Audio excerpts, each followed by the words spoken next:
말씀 보겠습니다. 요한복음 15장 26절, 27절 그리고 16장 4절 말씀까지입니다. 제가 받들어 봉독하겠습니다. 요한복음 15장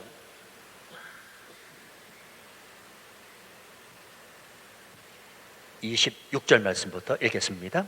내가 아버지께로부터 너희에게 보낼 보혜사 곧 아버지께로부터 나오시는 진리의 성령이 오실 때에 그가 나를 증언하실 것이요 너희도 처음부터 나와 함께 있었으므로 증언하느니라.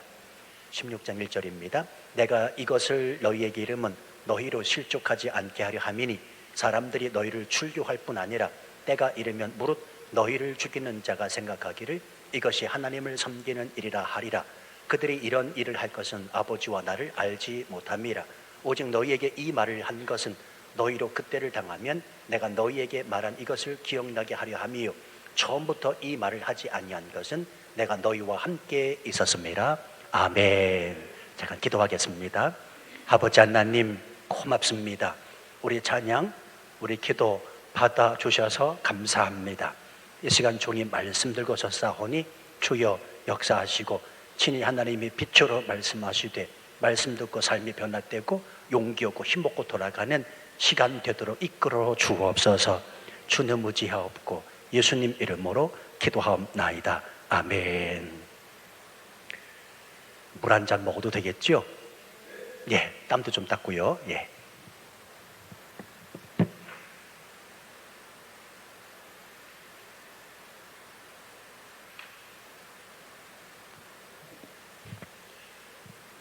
코도 좀 풀어야 되는데. 예, 그래요. 짬이 없네요. 예.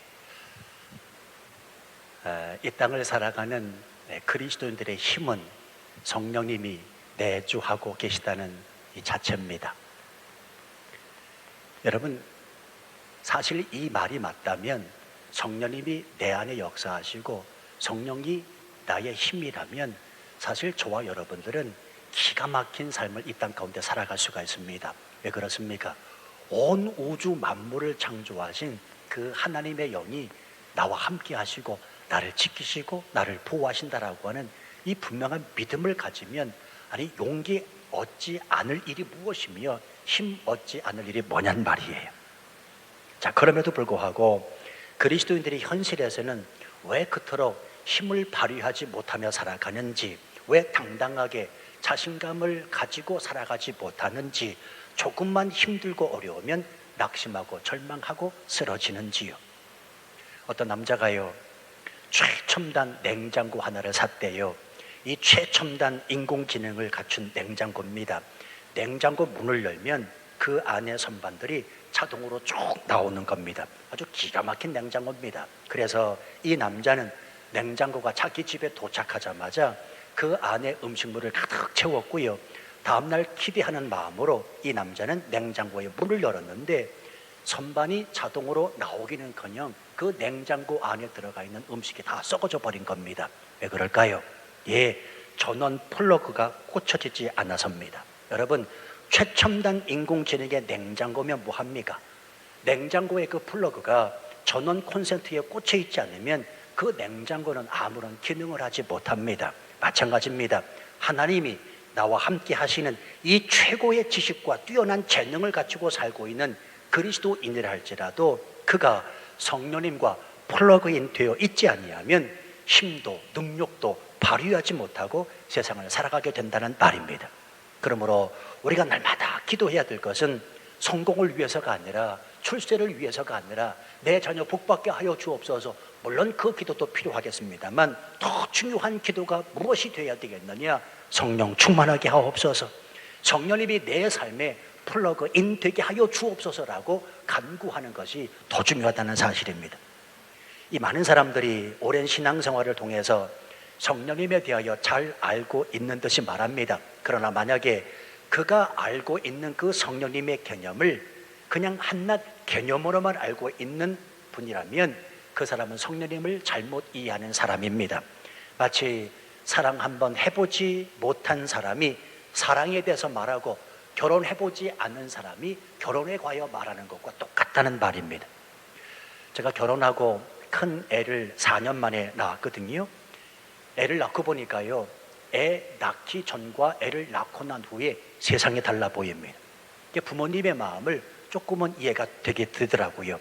근데 그때 당시에 제 옆에 앉아 있었던 애가 둘이었던 부목사님 한 분이 계셨어요. 저한테 대뜸 이러시는 겁니다. 김 목사님, 애 둘 낳아 보세요. 하나 낳은 것보다도 둘 낳으면 더 달라집니다. 이런 말씀을 하시더라고요. 그래서 실제로요, 제가 5년 터울로 둘째를 낳았습니다.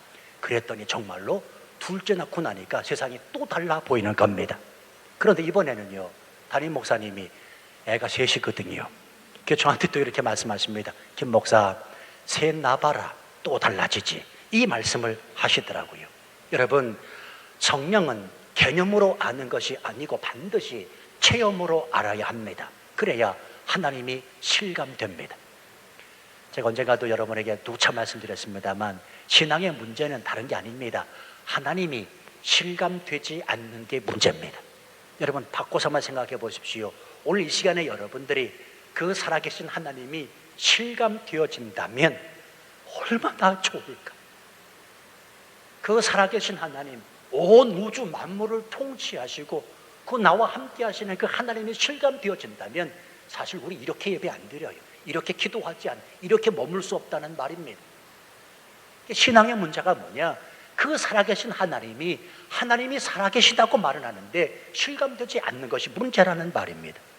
아시다시피 사도 바울은 매우 똑똑한 지식인입니다. 당시 가말리알 문화에서 배웠지요. 히브리어, 헬라어가 능통한 사람이었고요. 구약 성경을 통달한 사람이었습니다. 그런 그가 변화받고 난 뒤에 신약 성경의 13권을 기록을 합니다. 기록할 때 감동이 있고 감격이 있습니다.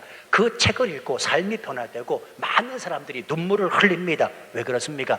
밤에석 도상에서 자신이 만난 예수님, 자신이 경험하고 체험한 그 성령님의 감동하심을 따라 그 말씀을 기록했기 때문에 그렇습니다. 여러분 생각해 보십시오. 지금 전 세계에서 성경 다음으로 베스트셀러 책이 뭐냐면 해리포터인 거 아시지요? 자, 그러면 그 해리포터 책을 읽고 삶이 변하고 인생의 터닝 포인트가 되었다라고 말하는 사람이 있습니까? 없습니까? 없습니다. 성경 다음으로 가장 많이, 전 세계에서 가장 많이 팔리는 해리포터라고 하는 그 책을 읽고 인생이 변화됐다, 내가 눈물을 흘렸다, 내가 인생의 터닝 포인트가 되었다라고 말하는 사람이 없다는 말입니다. 오직 성경만이 사람을 변화시킵니다. 만약에 바울 서신 13권이 단순하게 기독교는 이런 것이다 정도의 개념 정리를 해놓았다면 우리는 이 말씀을 읽어가면서 감동받지 않았을 것이고요, 눈물 흘릴 수도 없었을 것이고요, 또한 저와 여러분이 변화되지도 않았을 것입니다. 그러므로 체험이 중요합니다. 경험이 중요합니다. 기독교를 지식으로 많이 알고 있는 것보다 한 번의 체험과 경험이 그래서 중요합니다. 제 이야기를 해서 죄송합니다만 저는 제 인생에서 3번의 성령의 기름 부음을 경험했어요. 물론 여러분 일생에서 성령님은 딱 한 번 받는다고 말씀드렸지요. 내가 주 예수 그리스도를 고백할 때 그건 성령님의 역사거든요. 성령이 아니고서는 절대로 예수 그리스도를 주라 고백할 수 없거든요. 그러니까 인생에서 성령님은 한 번 받는 겁니다. 그런데 성령 충만은 날마다 받아야 됩니다. 그 성령 충만을 날마다 받으면서 여기까지 오게 됐는데 제 인생에서 개인적으로 성령의 기름 부으심 3번을 경험한 적이 있습니다. 첫 번째는 언제냐면 초등학교 2학년 때 시골 마을에서 개최된 부흥의 집회 때입니다. 제가 언젠가도 말씀드렸었죠. 저희 어머니가 중풍병으로 쓰러지셨는데 그 부흥의 마지막 날 뻘떡 일어나셔가지고요, 강대상을 짓고 할렐루야 할렐루야 연호하셨다고요. 바로 그때 그 밤에 초등학교 2학년 때입니다. 제가 성령의 기름 부음을 받고 그때 방언이 터졌습니다. 두 번째는 24살 때입니다. 청년 때 이리저리 방황하다가 이렇게 살아서는 안 되겠다. 내가 어머니의 그 간절한 바람, 그 어머니의 기도를 내가 잊고 살았구나 생각하고 24살 때 마음을 고쳐먹고 조치원에 있는 열미수양관이라는 곳으로 제가 청년 수련회를 떠났거든요. 바로 그 청년 수련회에서 정말 저쪽에서부터 여기까지 떼굴떼굴 구르면서 성령의 그 뜨거운 경험을 했었습니다. 그리고 세 번째는 2002년 제가 목사 안수 받을 때입니다. 제 개인적으로 제 인생에서 이 세 번의 강력한 성령의 기름 부음이 경험을 했습니다. 그런데요, 목사 안수 받을 때를 제외하고 앞에 두 번의 공통점이 있다면 성령님의 임하심은 주권적이라고 하는 걸 깨닫게 됩니다. 여러분, 무슨 뜻입니까? 주권이 무슨 뜻입니까? 하나님의 은혜라는 말이거든요. 하나님의 은혜라는 말은 하나님 마음대로라는 말씀을 제가 계속해서 드립니다. 하나님의 주권은 하나님이 마음먹음, 하나님의 뜻 가운데서 행해지는 일이라는 말입니다. 성도 여러분이요, 예수님이 이 땅에 오실 때 그 사건은 하나님의 주권하에 이루어졌습니다. 어느 누군가가 그리고 그 시기에 그 장소에 오시라고 요청한 적이 없다는 말입니다. 하나님의 뜻 안에서 하나님 마음 먹은 대로 예수 그리스도가 이 땅에 오신 사건입니다. 마찬가지입니다. 성령님의 임하심도 주권적입니다. 제가 초등학교 2학년 때 그리고 청년회 때에 성령님이 그때 그 장소에 임하시라고 요청한 적이 없습니다. 성령님은 그럼에도 불구하고 주권적으로 임하셨고, 그래서 이후에 하나님의 이끄심을 따라 목사가 되었고 치앙마이 이 땅까지 오게 된 것이라는 말입니다. 우리 사람은 성령님의 주권적 역사를 이해할 수 없습니다. 그래서요, 하나님의 성령님의 절대 주권 역사를 이해하고 깨닫지 못하기 때문에 우리는 날마다 그 하나님의 말씀 앞에 순종하면 되는 겁니다. 하나님의 말씀에 순종할 때 성령님은 주권적으로 우리 삶 가운데 개입하시고 역사하신다는 말입니다. 내 인생 치앙마이 이 땅을 살아가면서 왜 이 모양 이 꼴로 살아갈까? 그렇게 한단할 것이 아니라 성령님의 그 주권하심, 그 성령님의 임하심을 기대하면서 날마다 하나님의 말씀에 순종하여 살아갈 의무가 저와 여러분에게 있다는 말입니다. 그래서요, 지금도 생각해보면 정말 끔찍한 것이 있습니다. 만약에 제가 모태신앙을 통해서 알게 된 그 성령님이 개념으로만 알았더라면 어떻게 됐을까? 여러분, 모태신앙을 모해신앙이라고 그러잖아요. 모태신앙. 그렇죠. 저도 모태신앙이거든요. 그래서 모태신앙을 가진 분들의 마음을 조금은 알아요. 밋밋하거든요. 날마다 들었던 얘기가 하나님, 예수님, 성령님이거든요. 그러니까 체험 없이, 경험 없이 모태신앙의 신앙인들이 바뀌기가 쉽지 않다는 말입니다. 제가 경험했기 때문에 그렇습니다.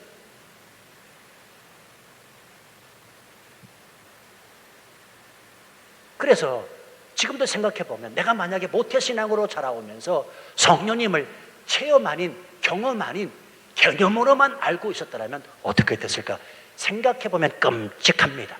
아마도 여기까지 오지 못했을 것이고요, 치앙마이도 오지 않았을 것입니다. 여러분, 아니 치앙마이가 어떤 땅이라고 제가 오겠습니까?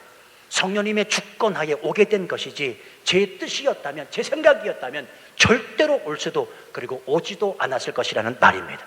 그러므로 제 인생에서 역사하신 성령님의 역사하심이 무엇인지 저는 분명한 경험을 통하여 여러분들에게 말씀드릴 수가 있습니다. 하나님은 살아계십니다. 성령님은 지금 우리와 함께 하시는 좋으신 영이십니다. 귀 있는 자는 성령이 교회들에게 하시는 말씀을 들을지어다. 이걸 받아들이고 받아들이지 않는 것은 하늘과 땅 차이라는 사실을 아시지요? 예수 그리스도를 주로 고백하는 모든 사람에게 성령님은 내주하고 계십니다. 그 성령님이 힘이라는 사실입니다. 오늘 본문에서 예수님은 성령님에 관하여 말씀하고 계시는데요, 이 성령님이 하시는 역할에 대해서 주님은 두 가지를 말씀해 주고 있습니다. 26절, 27절 보세요. 내가 아버지께로부터 너희에게 보낼 보혜사 곧 아버지께로부터 나오시는 진리의 성령이 오실 때에 그가 나를 증언하실 것이요. 첫 번째, 성령님은 예수님에 대하여 증언하시는 분이라는 것을 말씀해 주고 있습니다. 그가 나를 증언하실 것이요. 여러분, 당신은 예수 그리스도를 어떻게 하셨습니까? 어떻게 예수 그리스도를 믿게 되셨습니까? 전적인 성령님의 역사인 줄로 믿습니다. 여기 서 있는 김성국 목사가 알게 해줬다고요? 아니요. 그렇게 말씀하시면 안 됩니다.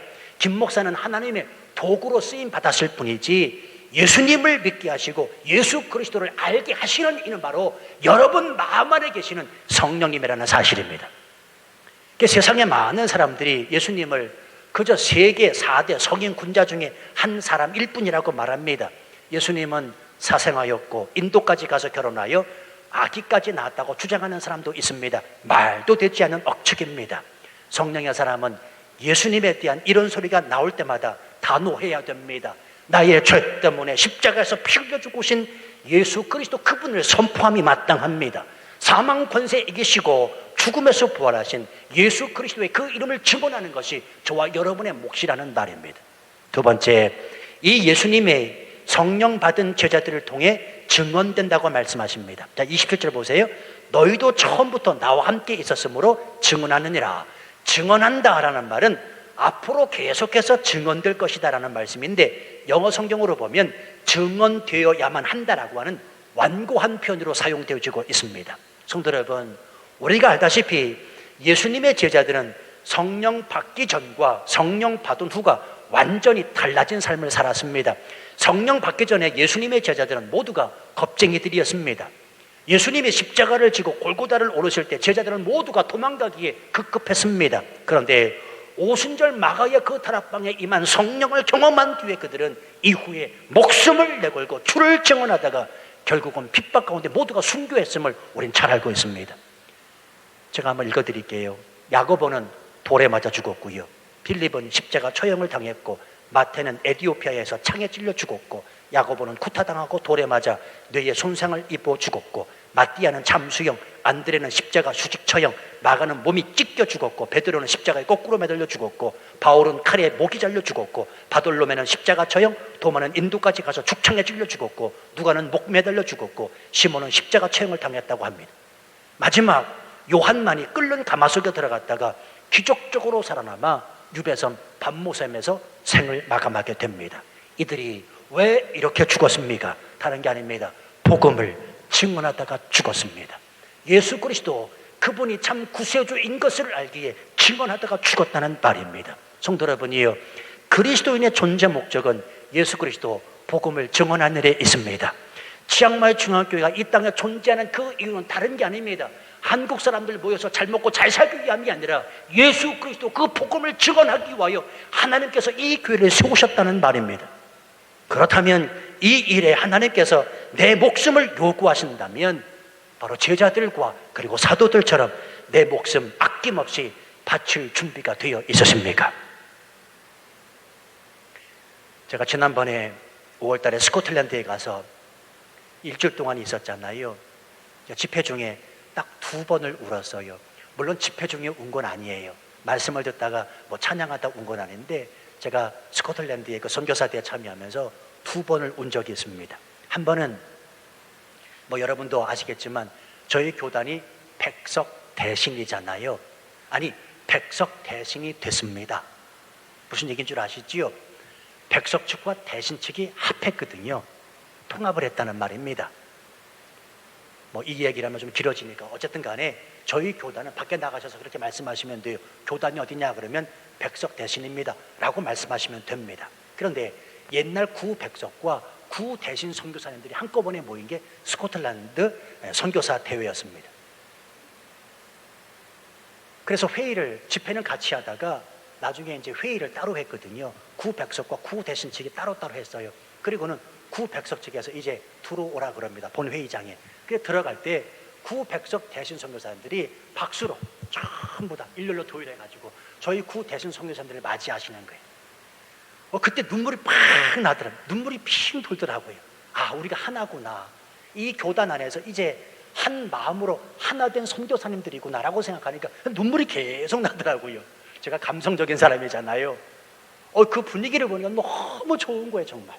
선교사님들이 전 세계 흩어져 있던 선교사님들이 다 모여가지고 말이죠. 이제는 구백석 구대신이나 말도 쓰지 말고 백석 대신 선교사님들이다. 그리고는 한 마음으로 다 포용하고 말이죠. 허구하고 그러는데 눈물이 나더라고요. 이게 첫 번째 눈물이었습니다. 그리고 두 번째 제가 흘린 눈물이 있는데 제가 찍어온 사진 하나 보여주세요. 그 해안가에 있는 비문을 제가 찍었는데 이 마가렛 윌슨이라고 하는 여자 18세 된 처녀 이야기입니다. 당시에 영국의 찰스 2세가 1600년대 16세기입니다. 찰스 2세가 자기의 말을 듣지 않는다고 해서 비국교들, 그러니까 커버넌트라고 그러죠, 언약도들을 바다에 수장을 시킵니다. 밀물과 썰물이 심한 바다 한가운데 기둥을 박아놓고 거기다 사람을 묶는 겁니다. 지금 저 그림이 잘 안 보이실 텐데요, 쉽게 말하면 돌기둥을 세워놓고 거기에 사람을 묶어놨습니다. 지금 저 묶여있는 사람이 18살 마가렛 윌슨이라고 하는 처녀 아이입니다. 그러면 저녁 때쯤 되면 바닷물이 이렇게 들어오잖아요. 바닷물이 들어오면 그대로 수장되어 죽는 겁니다. 물이 다 빠져나갔을 때 우리 선교사님들이, 제가 그 사진을 아무리 찾아도 없어서 그건 보여드리지 못했는데, 물이 쭉 빠져나간 그 상황에서 선교사님들이 일렬로 쭉 끝에까지 가서 저 비문을 보고 와서 지금은 돌만 남았습니다. 설명을 해주시는 거예요. 이 돌에 16세기에 복음을 지키기 위하여 복음을 증언하는 그 일 때문에 수없이 많은 사람들이 여기에 묶여서 물에 수장되어 죽었다고 그런 겁니다. 그리고 빠져나오는데 저 비문이 있더라고요. 제가 하나 찍어온 겁니다. 얼마나 고통스러웠을까, 얼마나 힘들었을까. 예수 그 이름 때문에 죽어간 18세 마가렛 윌슨을 생각하면서 조용히 차로 돌아오는데 계속해서 눈물이 나더라고요. 저는 목사 안수 받을 때 면접을 보셨던 목사님의 질문이 아마도 제 평생 잊지 못할 질문으로 계속해서 제 마음을 두드릴 것 같아요. 제가 언뜻 2002년도에 제가 목사 안수를 받았는데 벌써 오래되지 않았습니까? 그 면접관 목사님이 제게 주셨던 그 질문이 문득 떠오를 때가 있습니다. 김강도사, 그땐 강도사였으니까, 김강도사, 예수 위에 죽을 수 있는가? 아니 대뜸 그 말씀을 하세요. 이 면접 통과하면 이제 목사 안수를 받는데 대뜸 그 질문을 던지시는 겁니다. 예수 위에 죽을 수 있는가? 예수님 이름 전하다가 죽어도 여한이 없겠느냐라고 묻더라고요. 지금도 계속해서 순간순간 제 마음 가운데 이 질문이 떠오릅니다. 예수 위에 죽을 수 있는가? 예수 이름 전하다가 죽어도 여한이 없겠는가? 내주하고 계신 성령님이 제게 질문하십니다. 그때마다 제가 눈물을 흘리는 건 다른 게 아니라요, 예수를 못하겠어요. 예스 해야 되는데, 내가 죽을 수 있습니다 라고 말해야 되는데 예스를 못하는 것 때문에 가슴이 아프고 예스를 못하는 것 때문에 눈물이 나요. 제가 여러분에게 묻겠습니다. 예수 위에 죽을 수 있으십니까? 대답 안 하시잖아요. 예수 그 이름 증언하다가 내가 죽어도 여한이 없다라고 말씀하실 수 있습니까? 대답하기 힘들 거예요. 아니 지금 또 예수라고 말해도 그 예수가 정말 예수인지는 내가 죽어봐야 알잖아요. 내 목에 칼이 들어와 봐야 알잖아요. 내 머리에 총뿌리가 겨눠져 봐야 알잖아요. 그러니까 그것 때문에 가슴이 아픈 거예요. 내가 예수 그리스도를 믿고 있는데, 내 안에 성령님이 역사하고 계시는데, 온 우주 만물을 창조하신 그 살아계신 하나님이 나와 함께 하시다고 내가 믿고 있는데 예수라고 대답하지 못하는 것 때문에 너무 마음이 아프다라는 말입니다. 성도 여러분, 우리 잊지 마십시다. 저와 여러분의 존재 목적은, 이 교회의 존재 목적은 예수님의 증언된 삶을 사는 것입니다. 이건 목사뿐만이 아니라 선교사뿐만이 아니라 예수 그리스도를 믿는 모든 성도는 하나님의 증인으로 당당하게 이 땅을 살아감이 마땅하다는 것입니다. 이것이 바로 오늘 예수님께서 최후의 만찬 자리에서 성령님에 관한 언급을 하신 이유이기도 해요. 자, 한번 살펴볼까요? 예수님께서 이 최후의 만찬 자리에서 성령님에 관한 언급이 처음이 아니라는 사실입니다. 우리가 앞에서 살펴봤지만 14장, 15장을 거치면서 16장 전체의 말씀을 통해서 계속해서 반복적으로 보혜사 성령님에 관하여 말씀을 하시고 있는 것을 발견하게 되고요. 자, 그렇다면 왜 예수님은 이토록 보혜사 성령님에 관한 말씀을 계속해서, 그것도 최후의 만찬 자리, 십자가 달려 죽으시기 전날 밤에 제자들에게 이 말씀을 하실까? 우리가 의구심을 가질 수 있습니다. 두 가지 이유가 있어요. 아주 중요한 두 가지 이유. 첫 번째는 두려움에 떨고 있는 제자들에게 힘과 용기를 주시기 위해서 이 말씀을 하시는 겁니다. 자, 우리가 앞에서 살펴봤지만 13장에서는 대야를 가져다가 허리에 수건을 동이시고 손수 제자들의 발을 씻기시까지 예수님은 제자들이 제자들은 예수님이 왜 그러시는지 영문을 알지 못했었습니다. 그런데 잠시 후에 유다의 배반이 있지요. 그리고 베드로가 3번 부인할 것에 대해서 들은 예언들을 예수님께서 말씀하시자 제자들은 점점 마음 안에 기쁨이 아니라 두려움이 싹트기 시작을 했습니다. 이에 그 떨고 있는 제자들에게 주님은 14장을 시작하시면서 뭐라고 말씀하시냐면 마음에 근심하지 말라, 하나님을 믿으니 또 나를 믿으라 그러시면서 14장에서 보혜사 성령님을 연속해서 3번이나 언급하신다고요. 그리고는 15장에 들어서는 주님 자신을 참 포도나무에 비유하시면서 가지된 너희 제자들은 나에게 꼭 붙어 있어야 된다라고 하는 권면의 말씀을 하십니다. 그리고는 이어서 세상이 자기를 미워할 수밖에 없는 그 이유에 관해서 말씀하시면서 오늘 본문의 말씀 보혜사 성령님을 또다시 말씀하시는 겁니다. 그게 26절 말씀이에요. 내가 아버지께로부터 너희에게 보낼 보혜사 곧 아버지께로부터 나오시는 진리의 성령, 이 말씀을 하시는 이유가 뭐냐면 이제 두려워하지 말라, 이제는 염려하지 말라, 이제는 마음에 근심하지 말라, 성령님의 너희의 힘이다. 그로부터 힘과 용기를 얻어야 된다는 것을 예수님이 가르쳐 주시기 위함이라는 것입니다. 그리고 두 번째, 왜 예수님께서 이토록 보혜사 성령님에 관하여 제자들에게 연속적으로 반복하여 말씀하고 계시냐면 제자들을 준비시키기 위함입니다. 자, 그러면 무엇으로부터의 준비인가? 따라서 하십시다.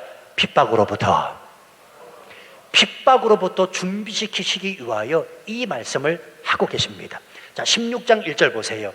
내가 이것을 너희에게 이름은 너희로 실족하지 않게 하려 함이라. 그리고는 2절 말씀 보면 그 핍박은 출교당한다, 그리고 죽음에까지 이른다는 말씀을 하십니다. 자, 그런데 누가 출교를 시키고 누가 죽이냐면 2절 말씀 보십시오.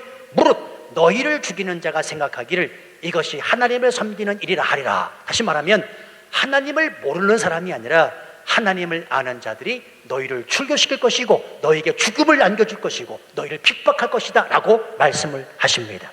이들이 누구인가? 바로 경건한 척하는 유대인들을 가리키는 말입니다. 그런데 오늘 주님은 또 말씀하십니다. 이들이 이렇게 행동을 하는 이유가 무엇인가? 3절 보세요. 그들이 이런 일을 할 것은 아버지와 나를 알지 못함이라. 저들의 무지 때문이라는 것입니다. 성도 여러분이요, 신앙생활하면서 가장 나를 힘들게 하고 가장 나를 어렵게 하는 사람은 누군 줄 아십니까? 하나님을 생판 모르는 그 사람은 나를 힘들게 하고 어렵게 하지 않습니다. 소위 말해서 하나님을 잘 믿는다고 하는, 그리고 소위 말해서 하나님을 잘 섬긴다라고 말하는 내 옆에 있는 바로 그 사람이 나를 힘들게 하고 나를 어렵게 합니다. 그렇죠? 새가족은 절대로 교회 문제를 일으키지 않습니다. 교회의 중직들이 교회 문제를 일으킵니다. 교회의 다툼은 새가족과 중직들의 싸움이 아닙니다. 다툼이 아닙니다. 그렇죠? 목사와 장로님들의 싸움이잖아요. 뭐 그렇다고 저희 교회가 그렇다는 말이 아니라 일반적으로 보면 그렇잖아요. 여러분, 오늘 말씀을 잘 보셔야 됩니다. 누가 핍박하는가? 누가 출교시키는가? 누가 죽음을 안겨주는가? 유대인들은 하나님을 알았습니까? 몰랐습니까? 너무나도 잘 알고 있는 사람들입니다. 하나님을 너무나도 잘 믿고 있다고 생각하는 사람들입니다. 교회 안에 하나님을 잘 믿고 잘 섬긴다는 바로 그 사람이 나를 힘들게 하고 어렵게 할 수 있다는 말입니다. 자, 그러면 왜 힘들게 하고 왜 나를 어렵게 할까요? 아주 간단해요. 하나님에 대한 무지입니다. 여러분, 굉장히 중요한데요, 신앙생활하면서 나 때문에 누가 힘들다라고 하는 상황을 절대로 만드시면 안 돼요. 잘 한번 생각해 보십시다. 혹시 나로 인해서 어떤 사람이 힘들어하지는 않을까? 여러분, 잘 생각하셔야 됩니다. 문제가 뭔 줄 아십니까? 나는 모른다는 게 문제입니다. 저 사람이 나 때문에 힘들어하는지 힘들어하지 않는지 모른다는 게 문제. 그런데 날마다 끊임없이 잘 생각해 보셔야 돼요. 신앙생활 하면서 나 때문에 누가 힘들다는 상황은 절대로 만드시면 안 됩니다.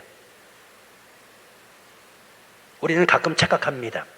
본인은 아주 신앙생활을 잘한다고 생각해요. 왜요? 새벽기도 나오지요, 헌금하지요, 봉사하지요. 그런데 결정적으로 자기가 남을 힘들게 하는 건 몰라요. 여러분이 그렇다는 말 아니에요. 긴장해서 듣지 마세요. 긴장들 하고 계시는 것 같아요. 일반적으로 그렇다는 말입니다. 오늘 성경에 비추어서 제가 적용을 시켜드리는 겁니다. 그래서 우스운 얘기로 이런 말이 있잖아요. 목회하는 목사한테 가장 무서운 사람이 누군 줄 아십니까? 새벽기도 한 번도 빠지지 않고 나오는 집사님이 무섭대요. 목사가 가장 무서운 대상, 새벽기도 한 번도 빠지지 않고 나오는 집사님이 무섭답니다. 왜냐하면 이분의 머릿속에는 새벽기도에 빠진 목사와 장로들의 빠진 횟수와 날짜가 정확하게 기록되어 있거든요. 무슨 이야기? 또 11조를 정확하게 꼬박꼬박하는 신자의 눈길이 무섭대요. 왜요? 이분의 머릿속에는 11조를 빼먹거나 제대로 하지 않는 동료 신자들의 목록이 빼곡히 들어가 있기 때문이라는 것입니다. 40일 금식기도를 다녀온 권사님의 눈길이 무섭대요. 왜요? 이분의 시선에는 나는 금식기도를 했는데 왜 당신은 금식기도 하지 않는다는 거예요. 목사님, 나는 금식기도 40일을 했습니다. 목사님은 40일 금식기도 한 적이 있습니까? 라고 물으면 저도 무서워요. 그렇게 달려들면 저도 무섭다고요. 크고 건강한 교회를 다니는 성도가 무섭다는 겁니다. 이분의 말투에는 작고 별 볼 일 없는 교회를 다니는 사람들에 대한 우월감이 넘쳐나거든요.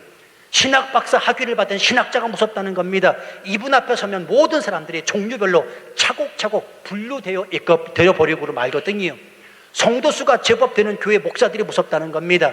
그분의 권위와 무게가 엄청난 압박으로 성도들을 찌그러뜨리니까요. 여러분, 지금 무섭다고 말하는 이분들의 공통점이 무엇입니까? 하나님을 누구보다도 잘 섬긴다는 겁니다. 누구보다도 하나님을 잘 믿습니다. 문제는 하나님을 잘 섬긴다는 그 이유로 남을 핍박하고 죽음에까지 이르게 하는 사람이 된다는 것입니다. 왜요? 무지하니까. 하나님을 잘 알지 못하니까. 나아가서 성령 받지 못한 사람이라는 것입니다. 성령 받지 못한 사람이기 때문에 남을 힘들게 하고 어렵게 한다는 말입니다. 여러분이요, 성령 받지 아니하고 하나님 잘 믿을 수 있다는 거 아십니까? 성령 받지 아니하고 하나님 잘 섬길 수 있다는 거 아십니까? 교회를 잘 섬길 수 있습니다. 그러나 성령 받지 아니하고 행하는 모든 일들은 열매가 없고 하나님이 기뻐하시지 않는 놈을 꼭 기억하셔야 됩니다. 그래서 지금 예수님이 이 말씀을 하시는 거예요. 이때 예수님께서 하신 말씀 보세요. 4절 말씀. 오직 너희에게 이 말을 한 것은 너희로 그때를 당하면 내가 너희에게 이 말 한 것을 기억나게 하려 함이요, 처음부터 이 말을 하지 아니한 것은 내가 너희와 함께 있었습니다. 자, 그때를 당하면 이 말한 것을 기억나게 하려 함이라. 그때가 언제입니까? 출교를 당하고 사람들로부터 핍박을 당할 때, 바로 그때에 성령님이 너희와 함께 있다는 것에 대하여 제자들아, 힘과 용기를 잃지 말라고 지금 이 말씀을 하신다는 말입니다. 그러므로 제자들에게 온전히 필요했던 것이 무엇이었는가? 그것은 바로 다름이 아니라 성령 충만이었다는 사실입니다. 성도 여러분, 이 말씀은 오늘을 살아가는 우리에게도 그대로 적용이 됩니다. 저와 여러분들에게 필요한 것이 무엇입니까? 돈 잘 버는 거요, 내가 조금 다른 사람들보다 앞서는 거요, 내 자녀 좋은 대학에 들어가는 거요. 예, 그것도 중요해요. 그러나 더 중요한 것이 있음을 꼭 깨달으셔야 됩니다. 성도 여러분이요, 성령 충만이 중요합니다. 치앙마이에서의 우리 삶의 힘은 다른 것이 아니라, 물질이 아니라, 권력도 아니고 그 어떤 것도 아니고 내가 배운 지식도 아니고 오직 성령님이 힘이시기 때문에 그렇습니다. 우리가 한 가지 오해해서는 안 될 것이 있습니다. 성령 충만하면 모든 문제가 사라진다. 여러분, 그렇지 않지요. 성령 충만하면 모든 문제가 사라지는 것이 아니라 여전히 문제는 그대로지만 그 모든 문제 앞에서도 당당해질 수 있다는 사실 아니겠습니까?